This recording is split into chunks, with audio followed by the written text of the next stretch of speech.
the TAGCast.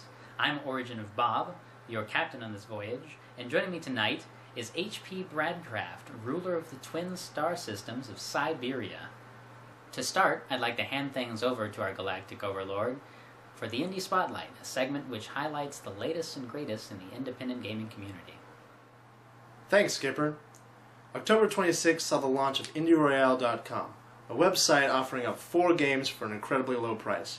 This works similar to HumbleBundle.com, except that the pricing schemes work a little differently. You have a choice whenever you're buying the 4 games. You can pay the lowest price, which is listed. At the time when I got on, it was $2.38, or you can click the buy button and move a slider showing you milestones that will bring the price lower. At the $10 milestone, which is what I bought for, which was the lowest, I decreased the lowest price by 2 cents. This went all the way up to, I believe, $255, which would bring the total price down $1. So if everybody pays on the higher end scale, the price stays lower, the games sell more, developers get their names out there, and it's a really good way in order to get good content out to gamers. As I explored the website later on during the 5-day sale, I noticed that the thresholds had increased and that the minimum price had also increased. This means that people had spent the minimum and not reached the thresholds in order to keep the price low. Indie Royale's launch bundle ended on October 30th and has a cycle which goes from 5 days on during the bundle, 9 days off while they prepare the next bundle. So that's every 2 weeks a new bundle with new games at the same pricing system will come out and release. To keep up with Indie Royale and any of the bundles that may continue in the future, go to their website in the link below and sign up for their newsletter. The 4 games within the launch bundle are Ares, Extinction Agenda, Gemini Rue, Nimbus, and Sanctum. Ares is a side-scrolling shooter set in the late 21st century that places you in the shoes of a robot tasked with saving humanity by way of rescuing a scientist from an irradiated station in space. The game has a resource-based upgrade system that allows you to strengthen your weapons and construct new ones from parts you receive from the enemies you destroy. Nimbus combines puzzle solving with a time trial system that instantly posts your scores against the best times of your friends and the world.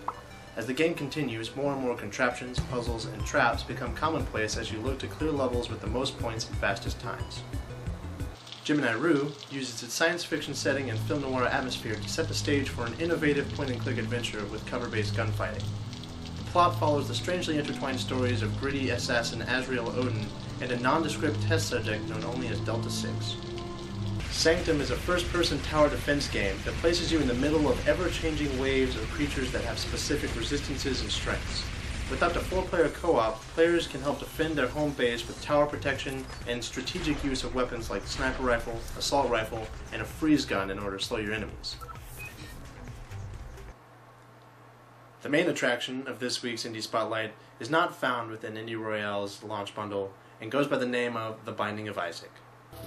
Based on the Hebrew Bible tale of the same name, The Binding of Isaac places you in control of a young boy who is terrorized by his intensely fanatical mother after she hears the voice of God, which tells her to sacrifice her son in order to show her love and devotion to him.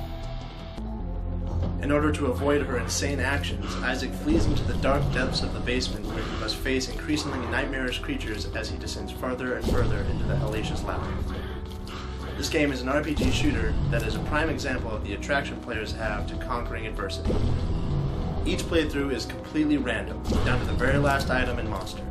Dungeon layouts are procedurally generated, pickups are always different and occasionally amazing, but oftentimes double-edged. And the most alluring of all are never explained until use. This element of the unknown keeps me coming back to this game again and again and again. One of the things that draws me to this game the most is that it feeds your addiction naturally by unlocking additional content like items, bosses, monsters, chapters, and characters, as well as endings with each successful playthrough. The only catch lies in the fact that this game must be completed in one shot, no extra lives. Currently, The Binding of Isaac can be purchased on Steam for $5, and is also included in the active Humble Indie bundle along with Blocks That Matter and the alpha for Voxatron.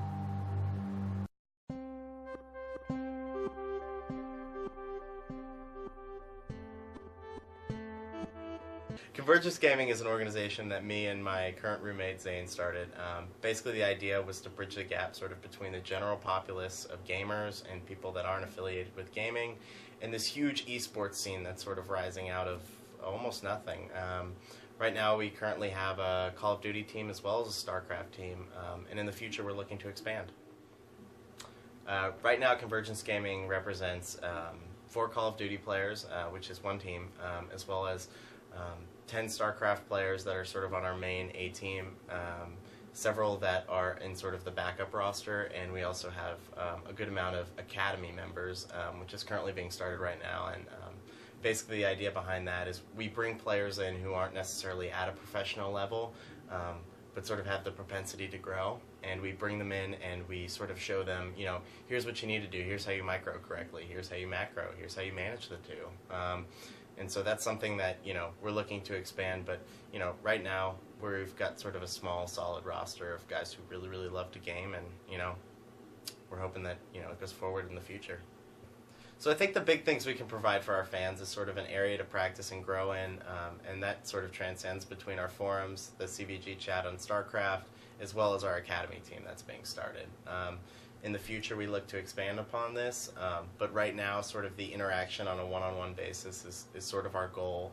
Eventually, we'd like to be looking at doing LANs and things like that, where you guys could come out and play. Right now, we only have Barcraft, and that seems kind of, you know, flaky, but if you're in Denton, Texas, come check us out. Okay, so Convergence Gaming's plans for the future are pretty simple. We want to expand within the sports that we're already in as far as StarCraft and Call of Duty, but we're also looking to take on several other teams. We've looked at League of Legends, Gears of War 3, as well as Dota 2. It's going to be a big one that's on the scene. So I think that expanding as far as, you know, physical games and stuff like that is great, but I think sort of enriching our players is also something that's very important. So very recently we started the Academy, but I think looking forward we have a team house that we're looking to move into within the next few months, and sort of that's going to be very StarCraft based, but as time goes on, you know, I think the real goal for us is to provide sort of an environment that people can play in, our pros, but, you know, maybe somewhere we could bring people out to, sort of like an MLGS type event. So the easiest way for potential players to get involved is to either contact one of the admins or one of our current players if we already represent your game. CVG chat on StarCraft for StarCraft players is a really easy way to get in touch with me, or one of the other admins, and I guess the easiest way as far as, you know, outreach for other games, maybe looking at Gears of War or something like that, would be to send an email to harrisonk@convergencegaming.com. So if you'd like to learn more, you can check us out at our website, convergencegaming.com, or follow us on Facebook, Twitter, YouTube, or Justin TV. Yeah, I'd like to give a shout out to both of our sponsors, Nation Voice and Vague Designs. I'd also like to thank all of our community members, players, and staff as well. You guys have made this into the organization that it is, and, you know, without you, I don't know where Convergence Gaming would be. And I hope all of you, sort of as we continue to grow, sort of find your place within Convergence Gaming.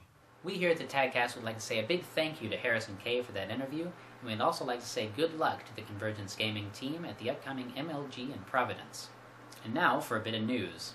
Gabe Newell, the managing director and co-founder of Valve Corporation, recently sat down for an interview with GeekWire. In the interview, he revealed some very interesting information about Steam as a service and how it manages its famously drastic price cuts. For example, Newell revealed that a game with an advertised sale price of 75% off could increase its revenue by an astounding factor of 40. Lots of incredible stuff in that interview, which you can find a link to in the description for this video. Thanks for watching us here at the TAGCast. I'm HP Bradcraft, and this is Origin of Bob.